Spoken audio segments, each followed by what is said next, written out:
اور جناب اسماء بنت ابی بکر جب رات کو کھانا لے کے جاتی تھی تو وہاں تو دن کو آج بھی 1400 سال کے بعد بھی آبادی کوئی نہیں.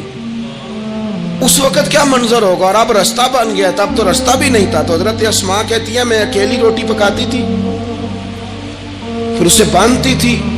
پھر میں یہ نہیں کہ 2-4 میرے ساتھ ساتھی چلو تو پھر غار ثور پہ چلتے ہیں, لوگ تو یوں جاتے ہیں نا. فرماتی میں دیکھتی تھی ادھر ادھر کہ کوئی ہے تو نہیں, دیکھ تو نہیں رہا. جب کوئی نہیں ہوتا تھا تو رات کو جاتی تھی اور غار پہ کھانا دے کے آتی تھی. اور حضرت صدیق اکبر نے حضور کو کندھوں پہ بٹھا کے کہا تھا حضور پتھر نکیلے ہیں, ان کی نوک تیز ہے, کہیں مقدس قدموں کو تکلیف نہ دیں, اگر مہربانی کریں تو میرے کندھوں پہ نہیں بیٹھ جاتے. حضور حضرت صدیق اکبر کے کندھوں پہ بیٹھ گئے. درویش کہنے لگے پپاں پار قدم نہیں جے لاؤندا تے 100 پہاڑ تے چڑھیا جاندا, او پیا جاندا جے یار نبی دا, اے اصلی دلدار نبی دا. او پیا جاندا جے یار نبی دا, اے اصلی دلدار. اپنے اندر جذبہ پیدا کرے. ہم کچھ کر سکتے ہیں. غریب ساری زندگی دکھ ہی سنائے گا کہ میں غریب ہوں. اس نے محنت کب کرنی ہے, جد و جہد کب کرنی ہے, اس نے آگے کب بڑھنا ہے, وہ کب تک یہ کام کرے گا. اپنی زندگی کے اندر شعور پیدا کریں اور اپنی صلاحیت سے کوئی نفع لیں. آپ کیا کر سکتے ہیں زندگی میں؟ میں نے کہا کچھ نہیں کر سکتے. گلی سے روڑا تو اٹھا سکتے ہیں کہ نہیں. کچھ انقلاب اپنے مزاج میں پیدا کریں, کچھ تبدیلی پیدا کریں. اس کے لیے سب سے زیادہ ضروری یہ ہے کہ ہم اپنے اندر اخلاقی تبدیلی لانے میں کامیاب ہو جائیں. کائنات میں قوم وہ سمجھتی ہے جن کا اخلاق سنور جاتا ہے, اور جو لوگ اپنے اندر اخلاقی تبدیلی نہیں نہ لاتے. آپ دیکھیں نبی پاک علیہ السلام کا انقلاب کس طرح کا ہے. عرب کے لوگ سمجھتے تھے کہ معاف کرنا بزدلی ہے, صبر کرنا بزدلی ہے. وہ کہتے تھے یہ کیا بات ہوئی, ہمارا دشمن کیا سمجھے گا کہ بزدل ہے, انہوں نے معاف کر دیا ہے. وہ کہتے تھے معاف کر دیں تو کمزور پڑ جائیں گے, سامنے والا کہے گا کہ ان کے پلے کچھ نہیں, معاف کر دیا. اور ہمارے زمانے میں آج معاف کمزور آدمی کرتا ہے, طاقتور آدمی معاف نہیں کرتا. وہ جس کے پاس طاقت نہیں ہوتی وہ کہتا ٹھیک ہے میں نے اللہ پہ چھوڑ دیا, حالانکہ اس نے بھی اچھا کیا, پر کمال تو یہ ہے کہ تیرے پاس ساری طاقت ہو پھر بھی تو فیصلہ اللہ پہ چھوڑے. اور حضرت موسیٰ کلیم اللہ علیہ السلام نے عرض کیا تھا مالک تیرے بندوں میں تیری نظر میں معزز کون ہے؟ تو رب کریم نے فرمایا میرے کلیم جس کے پاس بدلہ لینے کی طاقت ہو پھر بھی معاف کر دے, وہ رب کی نظر میں بڑی عزت والا ہے. عرب کے لوگ سمجھتے تھے یہ بزدلی ہے کہ میں معاف کر دوں, لیکن حضور نے ان کو اخلاقی طور پہ بدل دیا. اور نبی پاک نے فرمایا معاف کرنا بزدلی نہیں, یہ تو اعلیٰ ظرفی ہے. تو پھر کس طرح بھلا معافی ان کو ہوئی؟ فتح مکہ کے دن حضور نے اس طرح نہیں معاف کیا کہ پہلے ہمارے ہاں بھی لوگ معاف کرتے ہیں تو ہم پتہ کس طرح معاف کرتے ہیں, پہلے ساری اس کی زیادتیاں گنواتے ہیں. پتہ ہے نا تو نے اس وقت کیا کہا تھا, یاد ہے نا تو بڑی ڈینگے مارتا تھا, یاد ہے نا تو بڑی بڑکے مارتا تھا. عرب کے لوگ سارے سامنے کھڑے ہیں, پتہ کون کون ہے؟ اکرمہ بن ابو جہل آخری دن تک لڑے, ابو سفیان آخری دن تک لڑے, سارے لوگ سامنے کھڑے, کچھ بھاگ گئے ہیں جان بچا رہے ہیں. حضور نے کیا فرمایا؟ فرمایا پتہ تمہارے ساتھ آج سلوک کیا کرنا ہے؟ یا رسول اللہ بتائیے. تو نبی پاک نے فرمایا وہی کرنا ہے جو جناب یوسف نے بھائیوں کے ساتھ کیا تھا. بات ہی کوئی نہیں کرنی, پچھلا قصہ چھیڑنا ہی نہیں, نہ کانٹے بچھانے کی بات کرنی ہے, نہ روڑے مارنے کی کرنی ہے, نہ بدر میں آنے کی کرنی ہے, نہ احد میں پتھر مار کے دانت شہید کرنے کی بات کرنی ہے, نہ خندق کی بات کرنی ہے, نہ خیبر کی کوئی بات. جاؤ نہ معاف کیا, بات ہی کوئی نہیں کرنی, معافی دے دی. ابو سفیان کہنے لگے حضور مجھے بھی معافی ہے. سونیا تیرے کرم پہ قربان جاؤں. میرے کریم فرمانے لگے تو قبیلے کا سردار ہے, مکے شریف کے لوگ تجھے بڑا سمجھتے ہیں, دیکھ حضور معاف بھی کرتے ہیں اور عزت بھی دیتے ہیں. فرمایا جا میں نے تجھے معاف کیا, اور جو تیری حویلی میں آ کے پناہ لے لے گا میں اسے بھی معاف کر دوں گا, اسے بھی معافی مل جائے گی جو تیرے گھر آ جائے گا. اب تبدیلی آ گئی, وہ جو اندر کفر تھا وہ ٹوٹ گیا, انقلاب آ گیا. یہی ابو سفیان جو کل تک مخالفت میں لڑتے تھے پھر یہ حضور کے ساتھ جنگوں میں جاتے, اور اس طرح جاتے کہ حضور گھوڑے پہ بیٹھے اور جناب ابو سفیان نے گھوڑے کی لگام تھامی, ہر میدان میں گئے, ہر جگہ خدمت کی. اکرمہ بن ابو جہل کا پتر ہے, کوئی کسر نہیں چھوڑی اس نے, حد کر دی, ہر جگہ لڑا, ہر مقام پہ. لیکن فتح مکہ کے موقع پر یہ بھاگ گیا تھا, جان بچا کے چھپ گیا. اس کی بیوی آئی, کہنے لگی سونیا میرے چھوٹے چھوٹے بچے ہیں, مجھے پتہ چلا ہے کہ میرے شوہر کے لیے آپ نے ڈیتھ وارنٹ جاری کر دیے ہیں کہ جہاں ملے مار دیا جائے. صحابہ نے یہ اعلان کیا ہے, وہ سخت مجرم ہے, اس کے لیے سخت آرڈر جاری کیا گیا ہے. تو کریم کیا فرمانے لگے, حضور فرمانے لگے تو کیا چاہتی ہے؟ میں کوئی آپ کو قصہ تو نہیں نہ سنا رہا, خدا را مہربانی کرے, تھوڑا سا دل بڑا کرے, تھوڑا سا. وہ ساس کہتی ہے جی میں کہ میں معاف کر دیا جی, تو انہوں پتہ نہیں پیر صاحب میرے اندر زخم کتنے نے, مثلا کیا ہے, گولی مار دی ہے کسی نے کسی کو. بہو سے کہیں تو کہتی ہے جی میں معاف کر دوں, اس کو معاف کر دوں, آپ کو بتاؤں اس نے تکلیف کتنی دی. مہربانی کرو ایک دوسرے کو معاف کرو, اپنے دل میں گنجائش پیدا کرو. اس بندے کی بات ہو رہی ہے جو باپ سے لگا ہوا ہے مخالفت کرنے, ابے نے بھی ظلم کیے, اس نے بھی کیے. حضور اس کی بیوی سے کہتے ہیں کیا چاہتی ہے؟ کہنے لگی حضور معاف کر دیں اسے. تو نبی پاک صلی اللہ علیہ وسلم نے فرمایا ٹھیک ہے, یہاں تو معافی کا دروازہ تو سب سے زیادہ کھلا ہوا ہے. تو کہتی ہے تو چلو ٹھیک ہے معاف کیا, ہو گئی بات. اس نے جا کے جہاں چھپا ہوا تھا اسے کہا اکرما حضور نے تجھے معاف کر دیا. کہنے لگا کوئی کرنے والی بات کر, وہ معاف کرتے ہیں مجھے پتہ ہے, بڑا کرتے ہیں, پر جو میں نے کیا ہے وہ معافی والا نہیں. مجھے معافی ہو سکتی ہے, یہ کیسے ہو سکتا ہے, یہ کیسے ہو گیا, ہو ہی نہیں سکتا. اس کی بیوی پھر آئی, کہنے لگی حضور وہ مانتا نہیں, یہ تاریخ صرف میرے رسول کی ہے, یہ سیرت صرف میرے رسول کی ہے, کہ جس کو معاف کیا جا رہا ہے اس کی سمجھ میں بات نہیں آ رہی کہ بھلا مجھے معاف کر دیا ہے. حضور کہتے ہیں اچھا تو بتا وہ کیسے مانے گا. کہنے لگی حضور اگر کوئی نشانی دے دینا, عرب کے لوگ تلوار دے دیتے تھے, زرہ دے دیتے تھے, پگڑی دے دیتے تھے, چھڑی دے دیتے تھے, یہ دلیل ہوتی تھی کہ فلاں نے نشانی دے دی. اگر کوئی مل جائے نا نشانی, محبوبہ اس طرح تو کوئی نہیں کرتا جیسے آپ کرتے ہیں.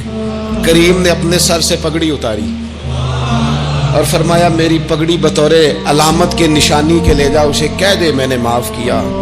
اب اکرما کو معافی ہو گئی, وہ آ رہے ہیں, یوں اخلاق بدلتے ہیں, وہ آ رہے ہیں. یہاں کوئی بڑا آدمی آئے نا تو پہلے اعلان ہوتا ہے فلاں بن فلاں صاحب آ رہے ہیں, اب ان کو دعوت دیتے ہیں, لیکن وہ اعلان چھوٹا کرتا ہے بڑے کے لیے. یہاں انوکھا باب ہے, اکرما کلمہ پڑھنے آ رہے ہیں. نبی پاک صحابہ سے کیا فرما رہے ہیں؟ فرمایا وہ کلمہ پڑھنے آ رہا ہے, اطاعت قبول کر کے آ رہا ہے, سر تسلیم خم کر کے آ رہا ہے, اس کے سامنے اس کے باپ کے کسی ظلم کا اظہار نہ کرنا.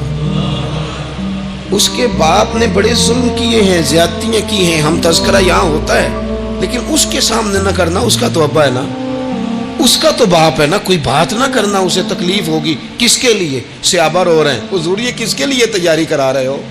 وہ آ گئے, قدموں سے لگ گئے, کلمہ پڑھ لیا, کھول کے روئے, حضور میرے لیے بھی معافی ہے؟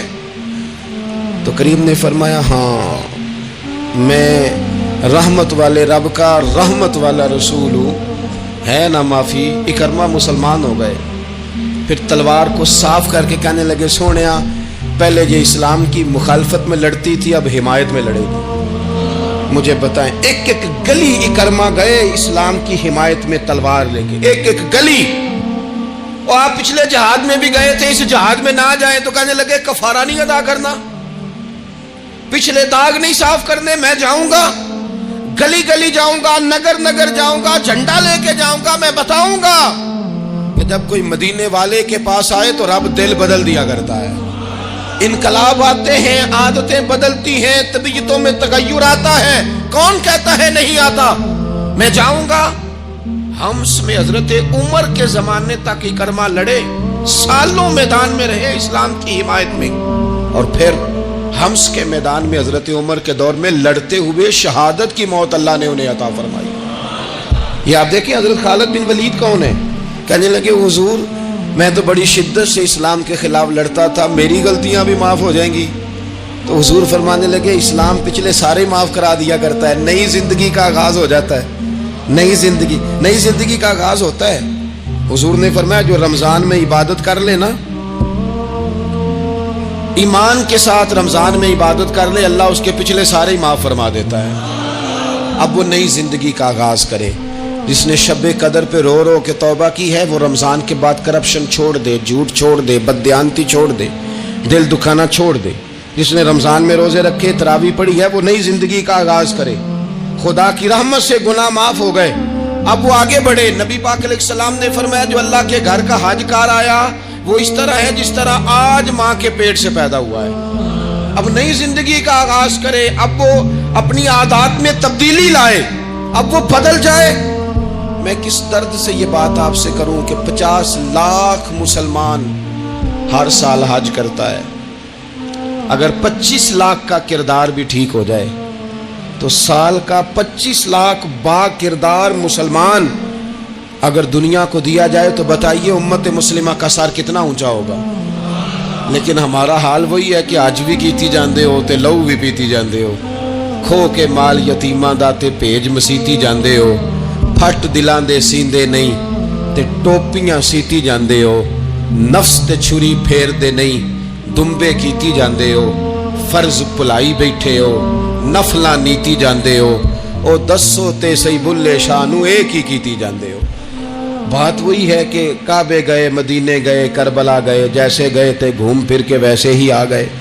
کچھ تبدیلیاں اپنے مزاج میں لائیں, اپنی عادات میں لائیں.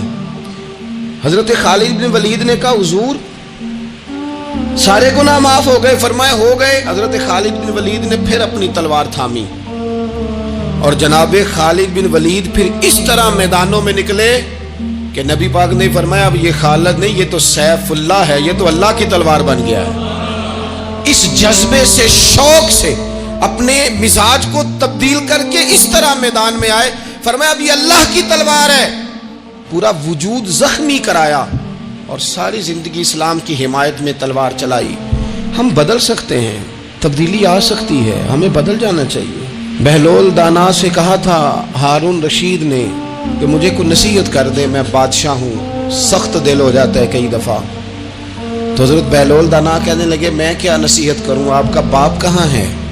کہنے لگے قبرستان میں. کہا ایک بڑا بھائی بھی تھا, بڑا پیار کرتا ہے, سنا آپ سے, کہاں ہے؟ کہا قبرستان میں. تو کہا وہ ایک چچا زاد بھی آپ کے ساتھ میں نے دیکھا ہے. کہا وہ بھی قبرستان میں. یاد کرانا شروع کیا حضرت بہلول نے. فرمایا وہ ننہال والے, ددہال والے, وہ ماموں, وہ چاچو کا سب قبروں میں.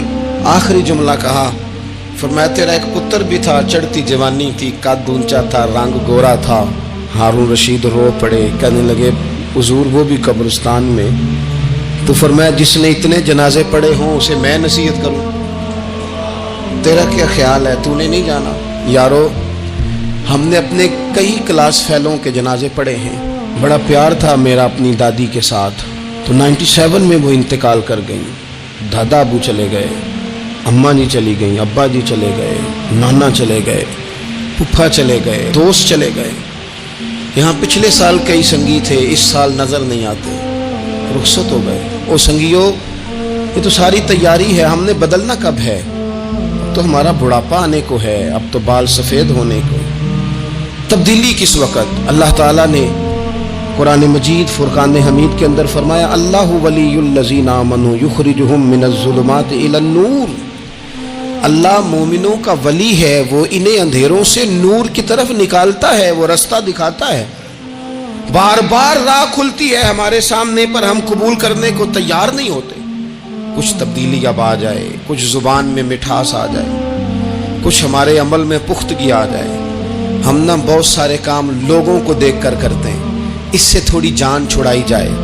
کچھ اپنے اندر جو قباحتیں ہیں کچھ اپنے ساتھ جنگ کی جائے. نبی پاک علیہ السلام نے فرمایا افضل جہاد اپنے نفس سے لڑائی کرنا ہے. اپنے آپ کے ساتھ کچھ جد و جہد کی جائے, کچھ اپنے خلاف بھی چلا جائے. ساری زندگی دوسروں سے لڑتے, دوسروں پر اپنی غلطیوں کا بوجھ ڈالتے گزر گئی, کچھ اپنے نفس پر بھی. حضرت بایزید بستامی سے کسی نے کہا حضور میں نے اللہ تک جانا ہے, رستہ بتا دیں. فرمایا 2 قدم کا رستہ ہے. فرمایا 1 قدم اپنے نفس کی خواہش پہ رکھ لے تو دوسرا قدم تیرا رب تک پہنچ جائے گا. تو اپنے آپ کو کنٹرول نہیں نہ کرتا, اپنے آپ سے تو لڑ پہلے. اقبال کہتے ہیں ڈھونڈتا پھرتا ہوں اے اقبال اپنے آپ کو, آپ ہی گویا مسافر آپ ہی منزل ہوں میں. نبی پاک نہ تبدیلی کرتے. یہ جو لوگ کہتے ہیں نا کیسے بدلوں, تو حضور بدلنے ہی تو آئے ہیں, حضور بدلنے. حضرت مازن ایک صحابی ہیں, وہ کہتے ہیں میں بت کی پوجا کرتا تھا، امام بہقی نے لکھا ہے میں بت پوجتا تھا۔ ایک دن میرے بت کے اندر سے آواز آ گئی تو کب تک مجھے پوجے گا، مدینے میں تو حضور جلوہ فرما ہو گئے ہیں۔ کہتے ہیں 2 دفعہ 3 دفعہ بت مجھے پیغام دے رہا ہے کہ حضور کی طرف جاؤ۔ بت کہتے ہیں میں وہاں سے چلا، حضور کی بارگاہ میں پہنچا تو نبی پاک علیہ السلام کی خدمت میں حاضر ہو کے میں نے عرض کی یا رسول اللہ کمال ہو گئی، لوگ بتوں کو پوجتے ہیں اور میرا بت کہہ رہا تھا جا کے حضور کا کلمہ پڑھ لے۔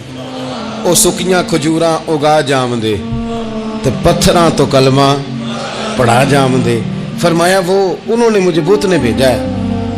حضرت مازن کہتے ہیں حضور کی بارگاہ میں آیا، نبی پاک نے کلمہ پڑھایا تو میں نے عرض کی حضور میرے اندر کچھ قباحتیں بھی ہیں، کسی کی چیز دیکھ کے میرا جی للچا جاتا ہے، میں چوری کر لیتا ہوں، بدکاری کا بھی مزاج ہے، شراب نوشی بھی ہو جاتی ہے۔ کہتے ہیں حضور نے میرے سینے پہ ہاتھ رکھا، میرے لیے دعا کر دی۔ آپ فرماتے ہیں گردن اونچی تھی کبھی نیچی نہیں ہوئی تھی، پر وہ کلمے کی کیا برکت آئی کہ ایسا سر جھکا کہ وہ جھکا ہی رہا، ایسی تبدیلی آئی کہ آ گئی، نفرت ہو گئی۔ کہتے ہیں حرام مال آتا ہے تو میری طبیعت پہ بوجھ بن جاتا ہے۔ میں اکثر دوستوں سے کہتا ہوں کہ ہمارے یہاں لوگوں کا عجیب مزاج ہے، وہ اپنا مائنڈ سیٹ کر لینا، کبھی ذہن بنا لینا یہ چیز حرام ہے تو وہ کبھی بھی حلق سے نیچے ہی نہ جائے۔ آپ گوشت کھا رہے ہوں اور بڑا اچھا پکا ہوا ہے، بہترین مسالہ جات لگے ہوئے ہیں، بہترین، آپ کھا رہے تھے گوشت، کوئی بندہ آپ کے کان میں آ کے کہہ دے صدقے کا ہے، اس کا منہ میں ذائقہ بدل جاتا ہے کہ نہیں؟ بھائی گوشت تو وہی ہے، یہ کیسے بدل گیا؟ کیونکہ آپ کے وہاں کمپیوٹر میں فٹ ہے کہ صدقہ میرے لیے درست، آپ وہ کہتے ہیں یہ تو فارم بن گیا۔ بھائی یہ کیا بن گیا؟ چلے اس سے بھی آگے چلتے ہیں۔ آپ کھا رہے تھے گوشت اور بڑا لطف آ رہا تھا تو کسی نے کہہ دیا کہ تو جانور ٹھیک ہی نہیں تھا، بیمار تھا یا حرام تھا، ذبح ہی نہیں کیا تھا، صحیح طور پر ایسے ہی اس کو پکا دیا، مر گیا تھا۔ تو اب تو یہ حال ہوتا ہے کہ الٹیاں شروع ہو جاتی ہیں۔ کیوں؟ اس لیے کہ نفیس طبیعت پر نہ صدقے کا گوشت فٹ ہوتا ہے نہ حرام فٹ ہوتا ہے، کیونکہ طبیعت نفیس ہے نا۔ بس اس بات کو سمجھ لیں، جس طرح حرام بکرا طبیعت پہ فٹ نہیں نہ ہوتا، اس طرح کروڑ حرام بھی طبیعت پہ فٹ نہیں ہونا چاہیے۔ 2 کروڑ بھی حرام آ جائے تو فٹ، جس دن 2 کروڑ پر بھی الٹی آنے لگ گئی نا، جس دن حرام جگہ پر قبضہ کرتے بھی کہہ آنے لگ گئی، ذائقہ بدلنے لگ گیا، کمپیوٹر میں فٹ ہو گیا کہ یہ میرے لیے ٹھیک نہیں۔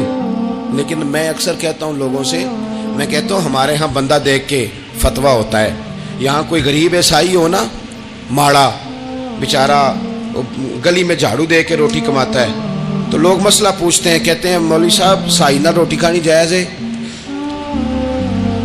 تو میں پھر ان لوگوں سے آگے سے پوچھ لیتا ہوں، میں کہتا ہوں یہ بتاؤ امریکہ کا صدر بھی عیسائی ہے، اس کے ساتھ جائز ہے؟ اتنے وزیر مشیر وزراء اعظم ملکوں کے جا کے کھاتے ہیں، کبھی آپ نے مسئلہ پوچھتے دیکھیں؟ وہاں تو جو مولوی مشیر بنے ہوئے وہ بھی بیٹھے ہوتے ہیں بیچ میں، وہ بھی بیٹھے ہوتے ہیں، آپ بھی ان سے پوچھو۔ لیکن ہمارا مزاج یہ بن گیا ہے کہ غریب کے حق میں مسئلہ اور ہے اور امیر کا معاملہ ہے تو معاملہ اور اس سے نکلے۔ یعنی اگر 5 روپے کسی کے گر جائیں تو وہ واپس کرنے بھی ضروری ہے، اور 5 کروڑ گر جائیں تو وہ بھی۔ وہ ہمارے ایک دوست کہا کرتے ہیں کہ ایک صاحب تھے، ان کو نا بڑے قیمتی جوتے کا ایک پیر مل گیا کہیں سے گرا ہوا، انہوں نے وہ قیمتی پاؤں جوتے کا گرا ہوا اٹھایا اور وہ بندہ تلاش کرنے لگے کس کا گرا ہے۔ دیر تک وہ ڈھونڈتے رہے ایک پاؤں کس کا ہے، تھوڑی دیر کے بعد انہیں دوسرا پاؤں بھی مل گیا، پھر انہوں نے بندہ ڈھونڈنا بند کر دیا۔ انہوں نے کہا دونوں ہو گئے ہیں، اب یہ کام آئے گا، لہذا انہوں نے بند کر دیا۔ میرے عزیز یہ تو کوئی طریقہ نہیں ہے نا کہ آپ چیز اگر تھوڑی سی ہے تو اس پر فتویٰ اور ہے، اور اگر زیادہ ہے تو مزاجوں میں جب ہم یہ لے آئیں گے اپنی طبیعت میں، اور کب تک ہم نے اسی طرح رہنا ہے؟ کب ہم نے اپنے وجود سے کام لینا ہے؟ بیکار وقت کب تک گزرنا ہے؟ کتنے رمضان آئے گزر گئے، کتنے عمرے آئے گزر گئے، کتنی ہم نے دیکھا کہ بس بیمار ہو گئے ہیں، ٹھیک ہو جائیں گے تو پھر اس کے بعد ہم نے کوئی نماز نہیں چھوڑنی، لیکن ٹھیک ہوئے تو بھول گئے، نئی سے نئی بات شروع ہو گئی۔ ہم نے کتنی دفعہ کہا کہ آج کے بعد تبدیلی، لیکن کیوں نہیں تبدیل ہوتے؟ حضرت فضالہ بن عمیر ایک صحابی ہیں، کہتے ہیں میں عورتوں کا معاذ اللہ بڑا رسیہ تھا، ابو جال نے جب اعلان کیا نا جو حضور کو شہید کرے گا تو اسے 100 سرخ اونٹ دیے جائیں گے، تو کہتے ہیں میں خنجر بغل میں دبا کے نا تو طواف کعبہ کرنے چلا گیا، طواف کعبہ۔ کہتے وہاں جب میں پہنچا تو میں نے دیکھا حضور بھی طواف کر رہے ہیں، تو نبی کریم نے مجھے دیکھتے ہی حضور میرے قریب آئے اور مجھے نہیں بتانا پڑا، حضور فرمانے لگے تیرا نام فضالہ ہے؟ میں نے کہا ہاں۔ تو محبوب فرمانے لگے کیا باتیں کر رہے ہو اپنے آپ سے؟ کہتے میں دل میں سوچ رہا تھا کہ طواف کرتے میرے قریب سے گزریں گے تو خنجر مار دوں گا، کیا باتیں کر رہے تھے؟ فضالہ کہتے ہیں میں تو جب آیا تھا تو ایک بی بی سے مل کے آیا تھا، میں نے کہا تھا کہ میں آج بڑی رقم لے کے آؤں گا اور معاذ اللہ تیرے پاس رات گزاروں گا۔ کہتے ہیں میں تو اس سے بات کر کے آیا تھا، تو میں اب حضور سید عالم صلی اللہ علیہ وسلم نے پوچھا تو فضالہ ہے؟ میں نے کہا ہاں۔ کیا باتیں کر رہے تھے اپنے آپ سے؟ میں نے جھوٹ بولا۔ میں نے کہا جی وہ تو میں تو ذکر کر رہا تھا اپنے دل میں۔ کہتے حضور مسکرائے اور مسکرا کے فرمانے لگے چل چھوڑ، جس کام آیا تھا وہ کرتا کیوں نہیں؟ میں جو تیرے سامنے کھڑا ہوں تو کرنا، خیال آیا مسلمان نیک و بد پہچان جاتے ہیں اور آقا آدمی کے دل کی باتیں جان جاتے ہیں، کرنا وہ کام۔ تو فضالہ کہتے ہیں کہ میں کانپ گیا، میرے ہاتھ سے وہ خنجر گر گیا، حضور نے میرے سینے پہ ہاتھ پھیرا، اس طرح پھیرا کہ زندگی میں اتنا سکون کبھی نہیں ملا، اتنی ٹھنڈک کبھی نہیں ملی، اتنا قرار کبھی نہیں آیا، اس قدر زیادہ آزمائش کبھی نہیں آئی۔ میں قرار محسوس کرنے لگا۔ کہتے ہیں حضور فرمانے لگے کیا وہ وقت نہیں آیا کہ تو کلمہ پڑھ جائے؟ کہتے ہیں میں نے فوراً کہا حضور آ گیا ہے وقت، پڑھائیں مجھے کلمہ۔ کہتے ہیں نبی پاک نے کلمہ پڑھا دیا، میں مسلمان ہوا، میں واپس لوٹا تو وہی عورت بن سنور کر تیار ہو کر گلی میں کھڑی تھی۔ عادتیں بدل جاتی ہیں، شرط یہ ہے کہ ہم تھوڑی سی کوشش کریں، شرط یہ ہے کہ ہم اپنے آپ کو اللہ رسول کی بارگاہ میں پیش کریں۔ اور میرے دوستوں، میرے بزرگوں، ہمیں سب سے زیادہ تکلیف میں ہماری اپنی عادات نے ڈالا ہے، ہماری اپنی خواہشات نفس نے ہمیں زیادہ آزمائشوں میں ڈالا ہے۔ کہتے ہیں وہ عورت بن سنور کے کھڑی تھی، جب میں واپس لوٹا تو پہلے میں اس کے پیچھے بھاگتا تھا، اب میں اس کے قریب سے گزر گیا تو اس نے آواز دی تو فضالہ نہیں؟ کہتے ہیں میں چپ کر گیا، وہ پھر پیچھے دوڑی، میرا گریبان پکڑ کے کندھا پکڑ کے ہلایا تو فضالہ نہیں؟ کہتے ہیں میری جھکی ہوئی گردن، میں سر نہیں اٹھاتا، مجھے کہنے لگی تو وہ نہیں ہے جو فضالہ ہے؟ میں نے کہا ہوں میں فضالہ، پر وہ والا نہیں جو تجھے ملا کرتا تھا۔ کہا تو اب کون ہے؟ کہنے لگے میرا ٹائٹل بدل گیا ہے، میرا تعارف بدل گیا ہے، اب میں رسول کائنات کا غلام ہو گیا ہوں، اب لوگ مجھے مسلمان کہتے ہیں، اب میری نگاہوں میں جچتا نہیں کوئی، جیسے میرے محبوب ہیں ایسا نہیں کوئی۔ کہتے ہیں بدل گئی عادت، میں وہی ہوں پر میرا لہجہ، میرا مزاج ہی بدل گیا۔ حضرت جریر ابن عبداللہ کہتے ہیں میں کاروبار کرتا تھا اور مجھے بڑا سلیقہ آتا تھا کاروبار، میں سستی ترین چیز خریدنے کا ملکہ رکھتا تھا، لیکن فرماتے ہیں کہ جب میں حضور کا کلمہ پڑھنے گیا تو نبی پاک نے مجھے فرمایا میرا دین کسی کا بھلا کرنے کا نام ہے، الدین النصیحہ، خیر خی کرنا۔ فرماتے ہیں پھر میں نے نصیحت کو پلے باندھا، ایک آدمی سے گھوڑا خریدا 300 دینار کا، گھوڑے کو پکڑ کے میں نے جب تھوڑا آگے چلایا تو وہ تو بڑا نرم مزاج تھا، سی پنجابی چاکیدہ ہے ساؤ ہے بڑا، میں نے کہا یہ تو گھر میں بھی رکھا جا سکتا ہے، یہ تو 400 کا ہے۔ پھر میں نے اس پر سواری کی تو وہ سواری کے لیے بڑا اچھا تھا، میں نے کہا یار تیرا جانور 600 کا ہے۔ کرتے کرتے جب میں نے اسے 1000 دینار تھمایا، 400 میں سودا ہو گیا تھا، اس نے دے دیا تھا گھوڑا یا اونٹ۔ کہتے ہیں وہ شخص میری طرف دیکھ کے حیران ہو کے کہنے لگا جریر تو پہلے بھی آتا ہے، یہ تجھے کیا ہوا؟ تو حضرت جریر کہتے ہیں میں نے اسے کہا پہلے جریر آتا تھا، اب وہ والا جریر ہے جس نے مدینے والے کا کلمہ پڑھا ہے۔ کنتم خیر امت، ان کا ٹائٹل ہے میرے پاس۔ کیا اسلام صرف نعرے لگانے کا نام ہے؟ کیا اسلام صرف دوسروں کو یہ کہنے کا نام ہے کہ تو نے مجھے کس طرح کہہ دیا کہ میں عاشق رسول نہیں، تو زیادہ ہے، تیرے پاس زیادہ دین ہے؟ صرف ڈٹ جانا اور زیادہ باتیں کرنے کا نام دین ہے؟ اپنے اندر ایک ایک کر کے غلطیوں کو چھوڑیں، آج کچھ عہد کریں کہ ہم نے فلاں فلاں گناہ سے جان چھڑانی، اپنے اندر کچھ تبدیلیاں لائیں، اور کسی کو بتانے کی ضرورت نہیں، ہمارا اور ہمارے رب کا معاملہ ہے۔ اکیلے میں بیٹھ کے اللہ کے حضور عہد کریں، اکیلے میں بیٹھ کے. آج میں نے آپ سے خدمت میں ایک